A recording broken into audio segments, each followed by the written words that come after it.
बहुत ज़्यादा मतलब दरार आ रही है, रिश्तों में बिखराव हो रहा है। तो इसका बहुत सारा कारण है। आज जो जो कन्याएं होती हैं विवाह के पश्चात जब ससुराल पहुंचती हैं तो वो अपनी माँ और सासू माँ में अंतर करती हैं। अंतर है, मैं मानती हूँ कि पर दोनों माँ हैं, दोनों का अपना अपना महत्वपूर्ण स्थान होता है।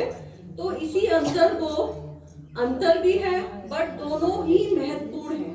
जैसे हम कहते हैं ना कि गाड़ी के दो पहिए होते हैं, तो ऐसे ही माँ और सासू माँ दोनों गाड़ी के पहिए हैं, बिल्कुल उनका योगदान बराबर बराबर का है।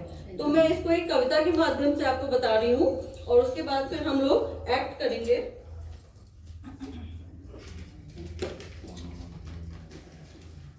जो जन्म दे वो माँ है, जो जन्म दे वो माँ है, जो जीवन का अनुशासन दे वो सासू माँ है।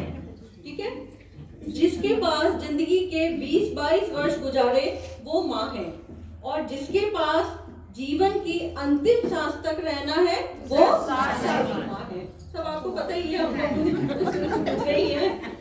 अच्छा, जिसके पास हम खुलकर बात करते हैं वो माँ है, और जो हमको मर्यादा का पाठ सिखाती है, हमको अनुशासित करती है, हमको शासित भी करती है, शासन भी चलाती है, ऐसा नहीं है, पर उसमें भी एक मर्यादा है और अनुशासन है, वो सासू माँ है। सिंपल। रोते हुए जब रोते हुए बच्चा आता है दुनिया में तो माँ उसको गले लगाती है, तो जो सबसे पहले गले लगाती है मुस्कुराते हुए वो माँ है।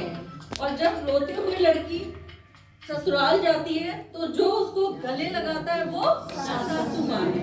ठीक है, गोद में जो लेती है वो माँ है और जो गले लगाती है वो सासू माँ है। माँ ने जीवन दान दिया, माँ जीवन दान देती है, इस दुनिया में लाती है, तो सासू क्या देती है? जीवन साथी देती है। तो जिसने जीवन साथी दिया वो सासू माँ है। माँ ने कोमल कली सा रखा, माँ ने बड़े नाजों से नखरों से बड़े सब माँ अपने बच्चों को बहुत नखरों से और नाजों से पालती है। तो लड़की के लिए कहा जाता है कली समान। और पर जो बट वृक्ष सा बनाती है, जो जीवन के अनुभवों से हमको सिखाती है वो सासू माँ है।